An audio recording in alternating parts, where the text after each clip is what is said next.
এবার থেকে কেন্দ্রীয় হারে ডিএ পাওয়ার রাস্তা খুলে গেল। ডিএ বিষয়ক একটি মামলায় দেওয়া হলো ঐতিহাসিক এই রায়। কলকাতা হাইকোর্টের এক ঐতিহাসিক রায়ে পশ্চিমবঙ্গের সরকারি কর্মচারীদের দীর্ঘদিনের প্রতীক্ষার অবসান হতে চলেছে। ষষ্ঠ বেতন কমিশনের সুপারিশ সংক্রান্ত রিপোর্টটি অবিলম্বে প্রকাশ করার জন্য রাজ্য সরকারকে নির্দেশ দিয়েছে বিচারপতি অমৃতা সিনহা।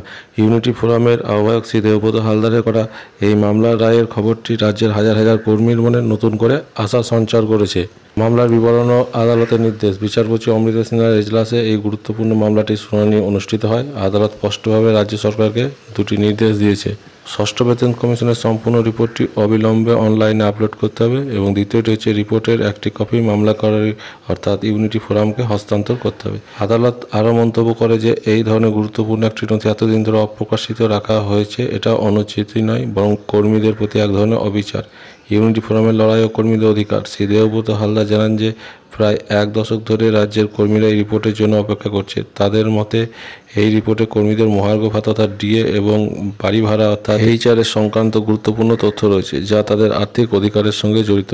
ইউনিটি ফোরামের পক্ষ থেকে একাধিকবার আবেদন করা সত্ত্বেও রাজ্য সরকার রিপোর্ট প্রকাশে গড়িমসি করে, তাই তারা শেষ পর্যন্ত আদালতের দ্বারস্থ হতে বাধ্য হন। এই আইনি লড়াইকে ইউনিটি ফোরাম তাদের এক নৈতিক জয় হিসেবেই দেখছে।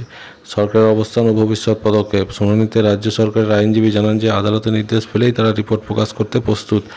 মামলার পরবর্তী শুনানি আগামী 1 জুলাই ধার্য করা হয়েছে।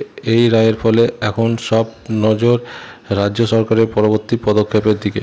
কর্মীরা আশা করছেন খুব শীঘ্রই তাদের বহু প্রতীক্ষিত বেতন কমিশনের সুপারিশগুলি সম্পর্কে বিস্তারিতভাবে জানতে পারবেন, যা তাদের ভবিষ্যৎ অধিকার আদায়ে সহায়ক হবে। এই ঘটনাটি রাজ্যের সরকারি কর্মীদের মধ্যে এক নতুন আশার আলো সৃষ্টি করেছে এবং তাদের অধিকার সম্পর্কে আরও সচেতন করে তুলেছে।